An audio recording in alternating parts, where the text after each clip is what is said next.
Okay, everybody, we're going to go ahead and get started this morning. I'm Stephen Ray, representing the Department of Public Safety.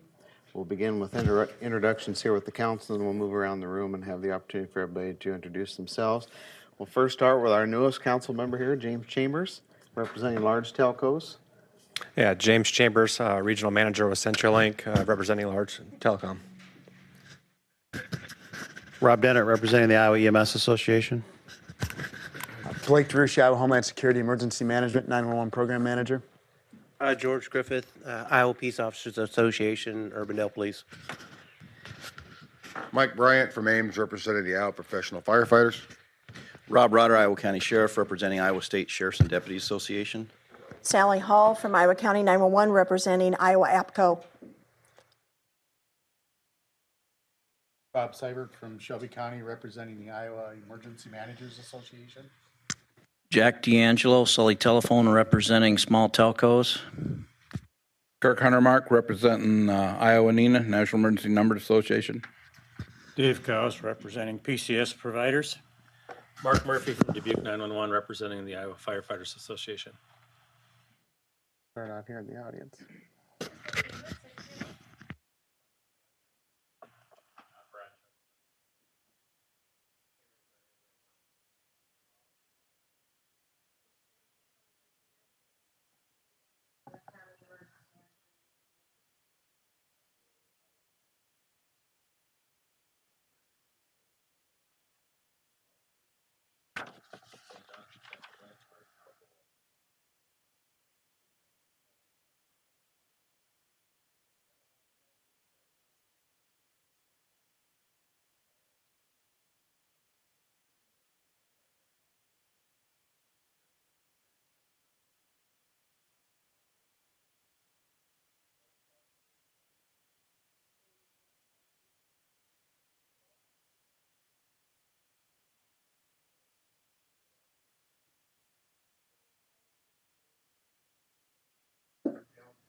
Okay, again, thank you everyone, and welcome.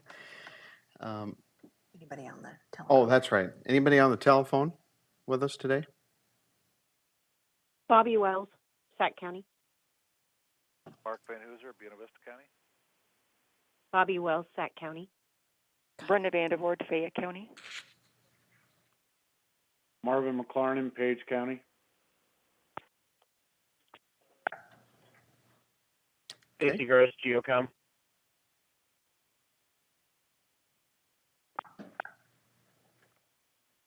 Anyone else? Eric Daw, Clinton County.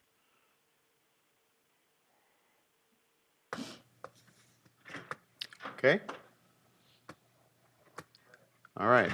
We will move forward with the approval of today's agenda. Second. Yeah, Kirk. Oh, wait. You want to know something?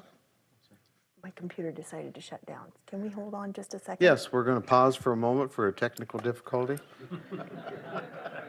Stand by.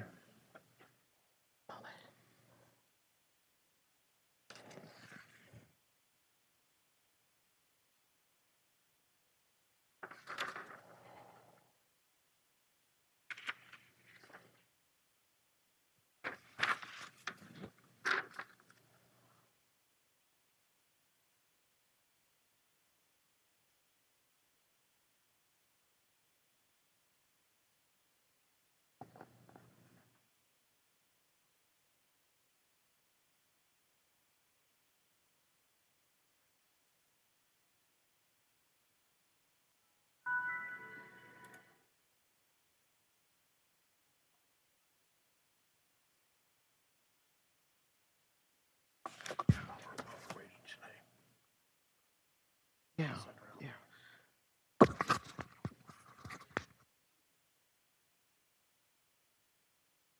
While we're waiting, I think our NENA representative, Rob Coppert, has been hospitalized with some issues in Rochester. And I have a card here that I'll pass around, and if you would like to sign it, put a little message in it, we'll make sure that he gets it. He could really use some support right now.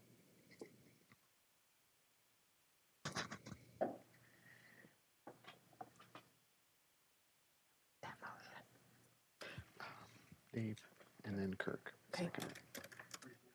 Okay, got it. Okay, we have a motion and second on the floor to approve today's agenda. All in favor, say aye. Aye, opposed? Okay, and approval for the minutes from the last meeting.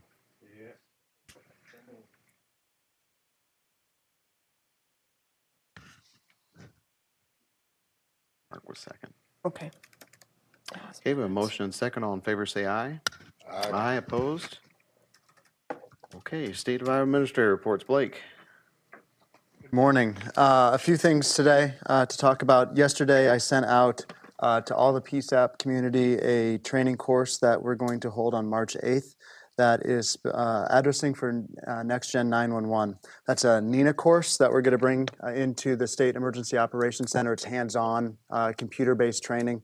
It's really kind of designed for the GIS professionals or those that's probably interacting with your GIS data on a regular basis. Within the state, we probably have a third of the PSAPs have contracted. Let me restart that. About 2/3 of the state has contracted with a vendor to maintain their GIS data, and about 1/3 of the PSAPs are probably trying to do it in-house, either with PSAP staff or with local GIS departments. So that 1/3 is really kind of who this course is designed for. We're paying for it. That's out of the $100,000 for public education, PSAP training, and council travel. It's going to run $4,000, so it'll be free to those who attend. The course can hold 40 people. So look for additional GIS type training in the future. I think we've really tried to reiterate how important that is going to be going forward. So that link was sent out yesterday. We'll keep it open until we have those registrations. And if more people than 40 want to register, we can certainly start a waiting list. A reminder that a number of forms are due coming up here January 1st, the PSAP update and single point of contact form, as well as the 8-page Excel expenditure collection sheet is due January 1st. And just a reminder, that's more of an administrative deadline, gives our staff a chance to do some quality control, check it against what you submitted last year. The legal deadline is March 31st, I want to say. And that's when we are to legally start withholding surcharge until we receive that document. So again, we're just asking for that a little bit earlier this year. It's also a little closer to the data that you're submitting with being reporting on fiscal year 2016. One thing that shouldn't impact any of you all, but I just want to throw it out there. You've maybe seen in the news that the state is transitioning to Google Mail. We make that transition next Monday for Microsoft Outlook. So again, you shouldn't see any difference, but we're literally basically going to be using Gmail. Emails stay the same, so it's still e911@iowa.gov or blake.derucci@iowa.gov or samantha.breer at iowa.gov. So nothing changes there, just a little bit different interface for us. That being said, if you do think that I've sent you a weird-looking attachment or I'm not responding when normally I would, please just let me know, give me a phone call or something to make sure everything's working okay. I'm not too worried about it come Monday, but we'll see how it goes. So kind of with that transition to Google, it gives us some other capabilities that I think will be beneficial to the 911 community. Most of you are probably familiar with Microsoft SharePoint. Google has a very similar product called Google Sites. So we've been working on kind of an intranet portal where we can share a lot of information. It'll be shared with the PSAP community, the 911 community in Iowa. We're kind of excited because in the future, that's where you'll fill out all of your forms. So we don't have PDFs flying back and forth. You'll just do it right in that portal. It'll upload right to us and populate on a map. Each PSAP will have its own folder, and it'll just be a little bit easier to pass documents back and forth and just kind of have this knowledge base. It's certainly not going to be in its final version when we roll it out. We want to make sure everything makes that transition next Monday as well. Everything that we've done, hopefully it doesn't get erased, and hopefully we don't have to start from scratch. But if everything goes well, look for that site to be sent out soon as well. It's nothing that you probably need to get on a daily basis for those in the PSAP community, but maybe a couple times a week, just take a glance. We're also going to try to maintain the maintenance calendar on there. So as ICN has maintenance, you're able to view where that is and if it impacts you. So that's going to be another useful tool that we see that site being used for. The last thing, and this could take a little while depending on the discussion, the consolidation report that was tasked by us by the legislature, is due from us to the legislature on January 15th. We're starting to have some preliminary draft discussion with L.R. Kimball. And that kind of brings me to where I know there's been some significant questions already this morning, so I'll just address them right now. I don't know how many copies of that slides you have, Sally, but I know you had some.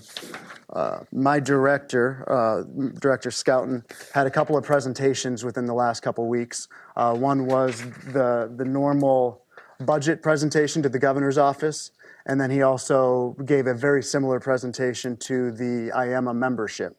I wasn't there, but I know he did preface his discussion on this slide with, everything right now is preliminary. We have not seen a final draft, certainly haven't submitted anything to the legislature. But, as we've had the consolidation workshops, as we've talked with L.R. Kimball, we've continued to have, discussions on what consolidation could look like in Iowa. So this slide is out there, the presentation is out there, and I just kind of wanted to address it and talk through the slide so you have some hopefully fill in the blanks as you're just looking at this slide and you're not immediately scared about what we're trying to do. We heard loud and clear during the consolidation workshops that folks in PSAPs, and we knew this going in, do umpteen other things other than call taking and dispatching. So the argument all along, or the discussion all along, has been the physical versus technical consolidation. Whereas I think when the legislature started thinking about this in their mind, not knowing everything that was capable or possible, in their mind it was very similar to schools with shutting doors. From the get-go, we have said that's not ideal in the 911 world for multiple different reasons. And we've talked about how cost savings can happen through other means. So that's the first line on the physical versus technical consolidation. The other one, the call handling equipment, 113 to 6. So right now, there's 113 PSAPs in the state. CPE-wise, so the call processing equipment, there's probably about 100 in the state. Some PSAPs already have that relationship. Henry County and Lee County come to mind, where they share call processing equipment. Henry County doesn't have one. It's sitting in Lee County, and they still receive their calls. Henry County still counts as a PSAP. So what we have talked about with L.R. Kimball is what if we kind of replicate that on a statewide basis, meaning HSCMD purchases a set number of CPEs throughout the state, and without making anyone do anything, we would pay to incentivize PSAPs to connect to that call processing equipment. You still have a monitor, you still have your local PSAP open, your local call takers are taking that call, working that call. Their interface is no different, but instead of the equipment being in your back room, it could be a couple counties away. That's what that bullet is talking about when it says 113 to 6. Now, if that facilitates or fosters greater physical consolidation, great, we can help with that, but that is not where we're driving to unless the legislature tells us we have to. And that's not what the report is intending to say by any means. Are there any questions on that?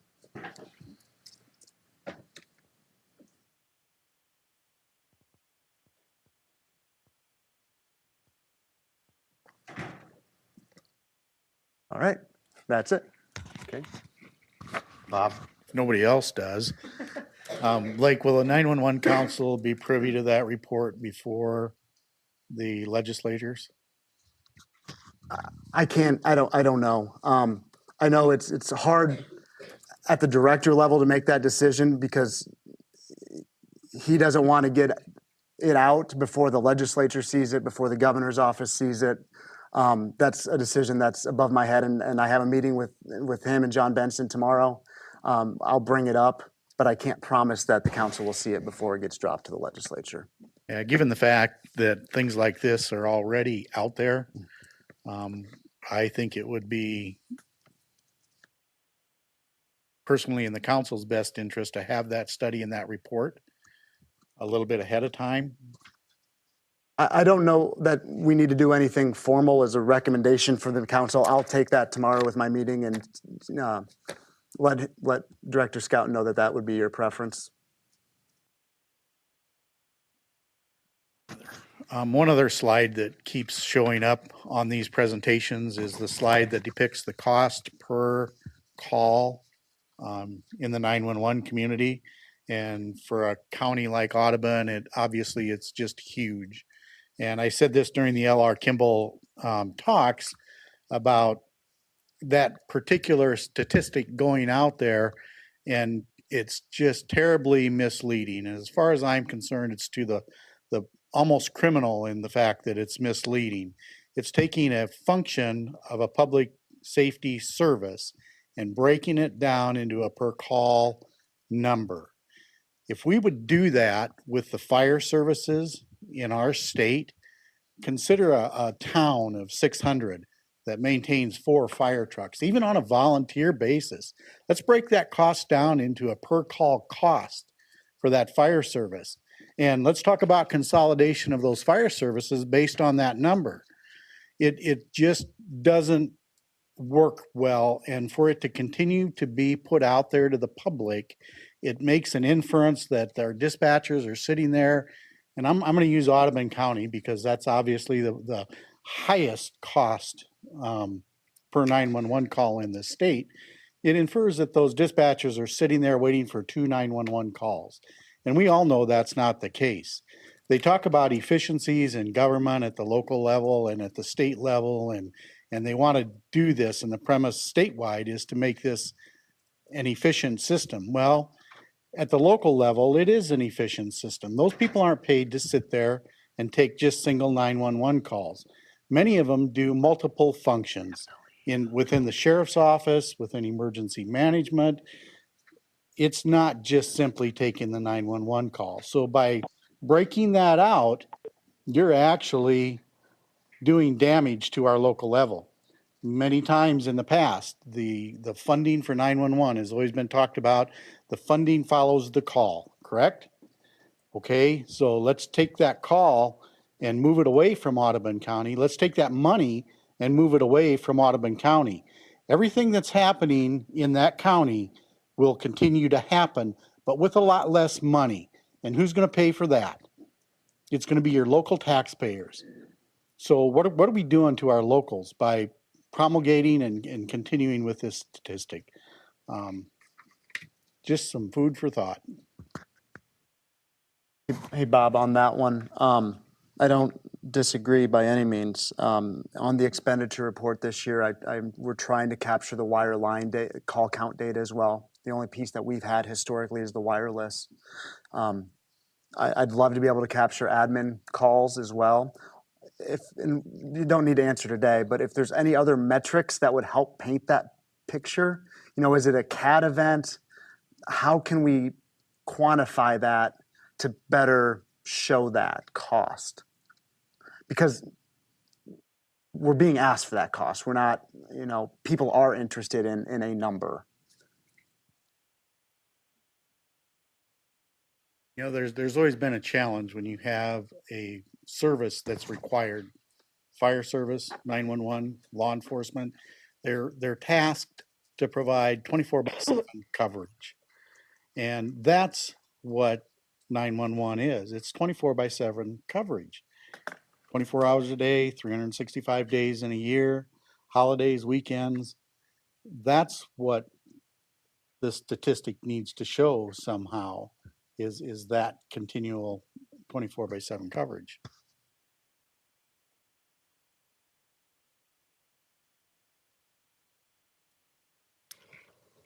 Any other comments? Questions? Okay. Move forward here. Technical advisory. Are there any comments from any of our technical or telecommunication partners? Any updates or anything up here in the audience? Okay. Interoperability. Swick Allen.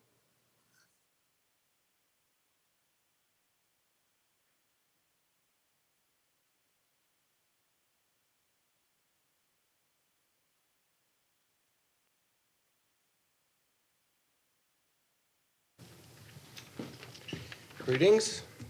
Rotator cuff surgery. So hopefully one of these days it'll be rotating and cuffing again. Because right now it's not doing either very well. First, the SWIC activities and the activities of the board for this last month included a lot of effort in the ISIX rollout. We have a couple of counties and cities that will have application to come be a part of the some element of ISIX this month. The FirstNet SPOC meeting was held in Phoenix. I attended that with Chair Lampe and COO Groner.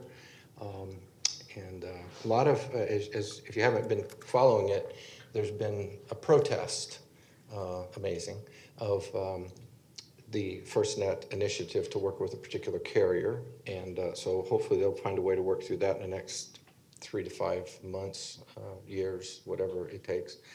To settle that and be able to move forward. But of course, we continue in our holding pattern. And what does that mean? Well, that means in Iowa, we continue the outreach, but we don't really have anything of red meat to share. We have to have who the vendor is, and then we can begin to get the maps, and then we can begin to get the plan of what Iowa would look like. And now we've got something we can work with. So we're excited that at least we're moving forward. But at the end of the day, the way the government processes work, they're being followed, and the consumer should end up with a pretty good product. There's even been some pontificating that there may be a way to strategize between these two offers, a way that public safety might be able to get a deep discount, or perhaps even, I've read the word free, which is a big word, use of the service. So depending, but if that were to happen, that might be a real shot in the arm to some of the things and some of the concerns that people have had about what FirstNet might mean here in Iowa. Any questions about those two? Great. We completed our end of the year report. As you all know, the board has to do an annual report to the legislature. That'll be reviewed and passed today. My hope is it'll be passed today. It's been written by the board, and we'll get that uploaded to the governor's website. There's been a couple changes in committee chairs. As you all know, Bob Uni moved on, and so John Benson has accepted the role of chair of the governance committee, and that's a good move. John's been with the board since the beginning.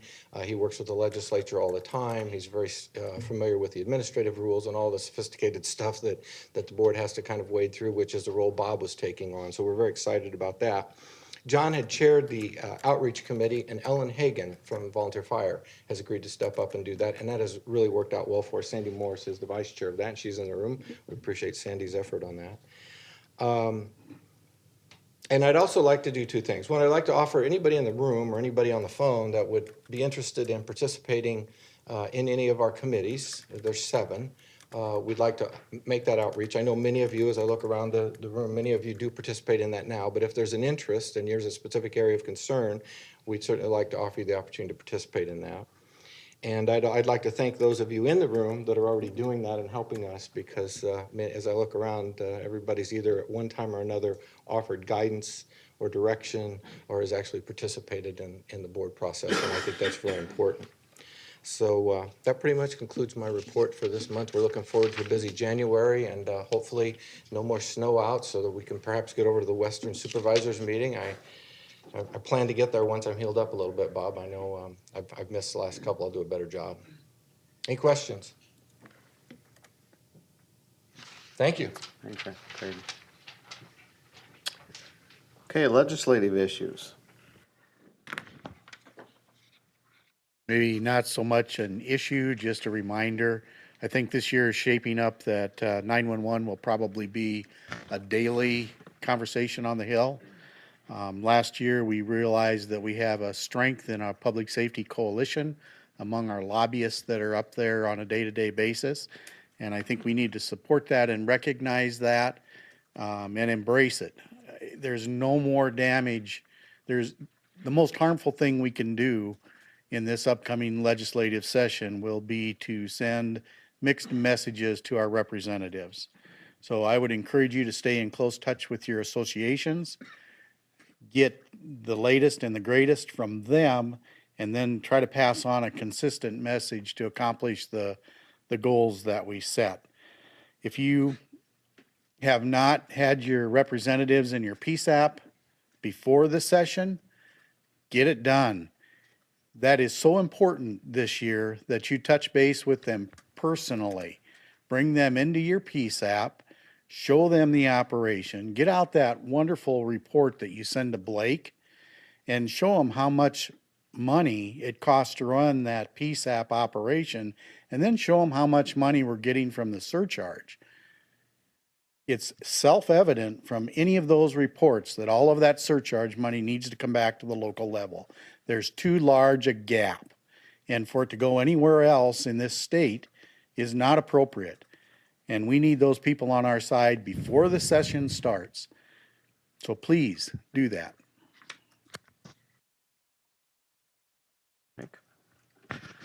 Thank you, Mr. Chairman. Mike Bryant with the Professional Firefighters. I'm going to piggyback a little bit about what Bob said and apologize for some that this will be a repeat of my speech. But one, I'd like to lay the foundation that the reason that I'm on this council after I retired was because I believe that 911 should be like we all see it, whether we're in this room or at home on TV. Like everybody thinks it works, that regardless of who you are, where you are, we will get the call and we will send the right people and the right people will come help you.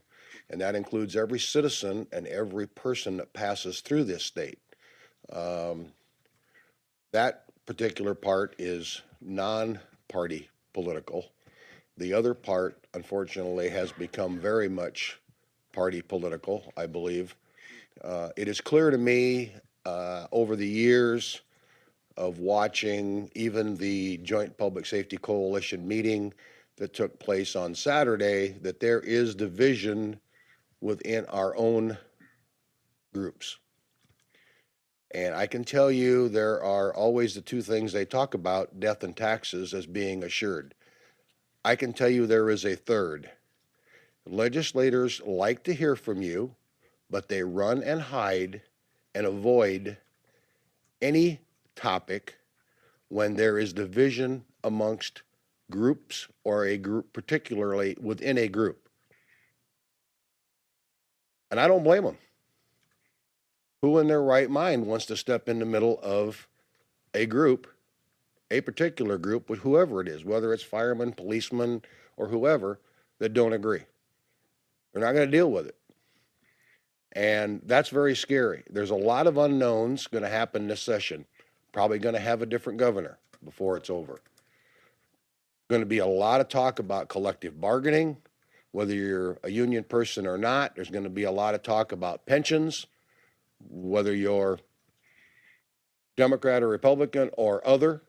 It's not going to matter. There's going to be a lot of things going on. It's going to be one of, if not the most interesting sessions that I think is ever going to happen in the state of Iowa. Not saying a lot of good things or bad things are going to happen. I'm just saying it's going to be different. And 911 is important, and 911 will be at times watered down by a lot of other things going on.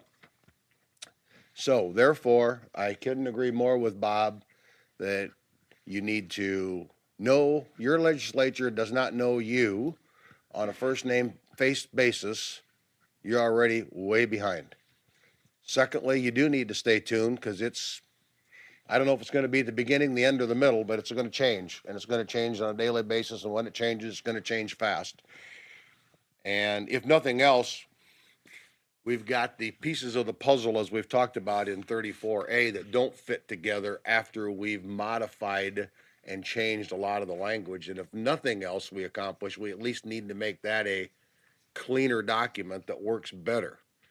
And I think we have an opportunity before us, and I don't want this to be mistaken, but many times I know the people that work for the state have to be careful what they say, but I think on this particular topic, we have an opportunity, not saying they haven't worked with us or for us in the past, but we have an opportunity to work together, I think, even more than we have, because we kind of all agree that that part at least needs to be dealt with. But, and again, the topic, you probably hear a comment, you probably hear me say a lot, and I'm sorry, but I do believe in interoperability.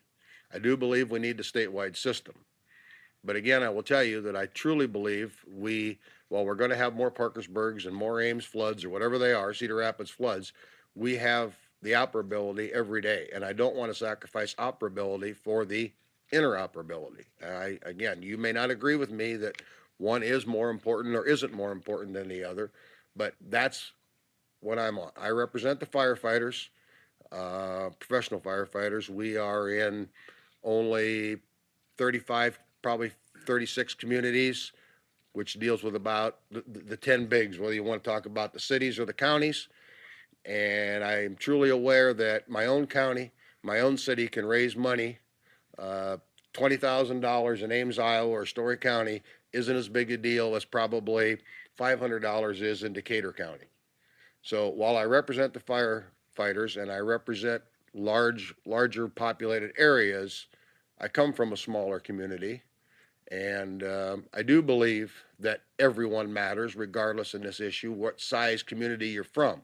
So I do look at, when I try to make decisions, and I can go as far as I can from my direction, I do look at how it's going to affect every single square inch and every single person traveling or living or going to travel or live in this state.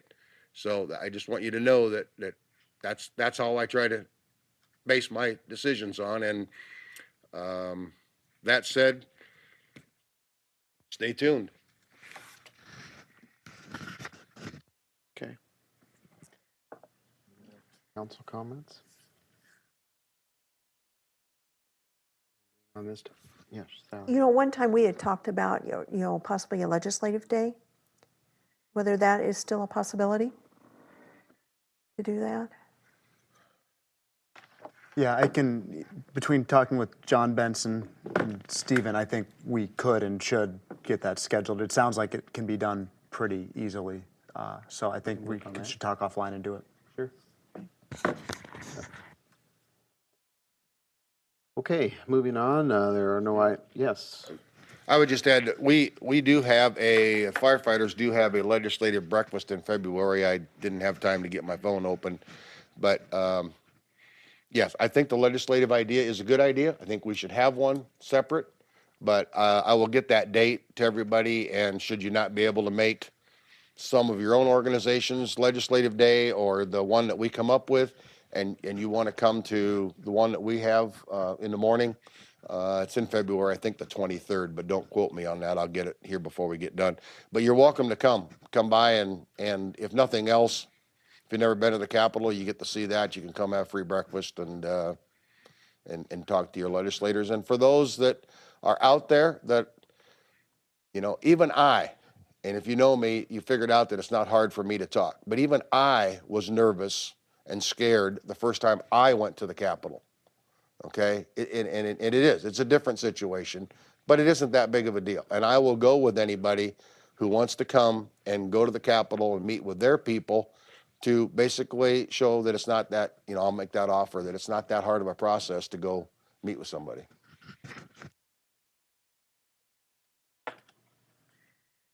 Okay, thanks, Mike. Again, moving forward, no items for discussion or unfinished business. No travel requests that I'm aware of. Mike?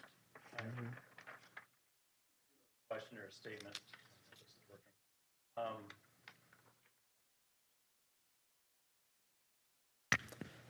Earlier late last month or in October, we had a phone issue that took some of our towers down, but it ended up causing some other issues with cellular being able to call landlines, landlines being able to call cellular in our neck of the woods. And we were having a hard time figuring out what was causing it. And I was tasked by my boss to figure out what we can do to find out when this kind of stuff happens, what caused it, because it does have an economic impact on our area when businesses can't do things. So I posed the question to Blake, and he can help me out on some of this, but we suggest that there is FCC is taking comments on their docket about allowing states to obtain that information when there is a phone outage or a problem. It's out there for us, and I just want to encourage all the PSAPs to think about filing a comment on that docket to encourage them to allow us to have that information when we do have it. Because the only way I found out what exactly happened was through our radio vendor. They obtained the information somewhere of a line was taken down in North Liberty. But trying to find out from anywhere else, and we've had other phone issues where we've lost cellular phone calls for 911, and we never find out why.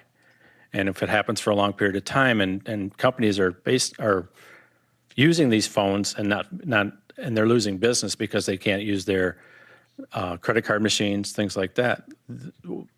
They're asking us why, and we'd like to find out. So you're talking with Blake, and he's been doing some stuff with other states and the FCC. There is a docket out there, so I would encourage everybody to go out and comment on it and encourage them to allow us to have that information. Yeah, and just for a little bit more information on that, right now, local telcos do have to submit outage information to the FCC.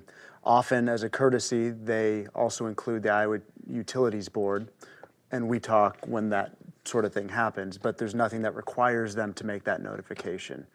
As it sits right now, that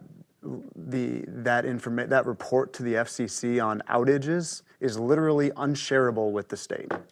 Apparently, we're not trustworthy.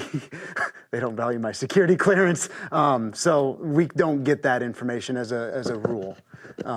So, as Mark was saying, there is an FCC proceeding out there right now that the FCC is interested in hearing feedback on should it be shareable with the states. And again, I said it, I think last month too, the FCC has both sides in their ears telling them what they should do and what they should consider. So I would encourage that. Mark also brought up, can we do anything locally within the state of Iowa to make that reporting mandatory? And in talking with the Iowa Utilities Board, they also see the need for that information, but thought that the best path would be at the FCC level versus the state legislative level. Okay, very good. At this time, we'll open it up to the floor. If there's anybody who want. Shane, did you have something you wanted to share?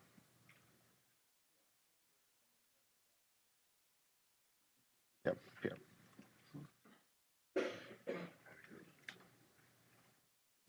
Thank you. Shane Birch, I'm with Tritech Software Systems. You probably know us as Emergitech. We bought here early this year, and I just wanted to be here to answer any questions that anybody has about the Next Gen 911, the upgrades that we're doing for our customers. There's 23 of them that we have in Iowa, and we have a plan in place to get those upgrades done by the required date.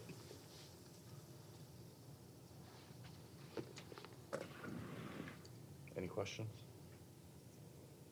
I'll be available afterwards if anybody does. Okay. Thank you.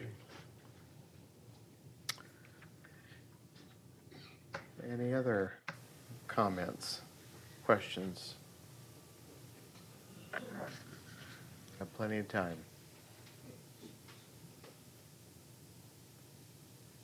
Okay, well, hearing none. Mike. I'll just add that I did look up that date. It is February 23rd, so I'm really surprised. Good news, my memory must be coming back a little bit, but it is the Professional Firefighters Lobby Day, so I would invite, I know the Fire Association has their own, but they're welcome to come to ours if they can't make theirs and as well. And any organization or individual that wants to come, you're welcome to stop by. Okay. Last call from council members for comments. Okay, then our next meeting will be held January 12th in the new year, 2017. We'll be back here at 9 a.m. at this location. And without anything else, we'll be adjourned for the day.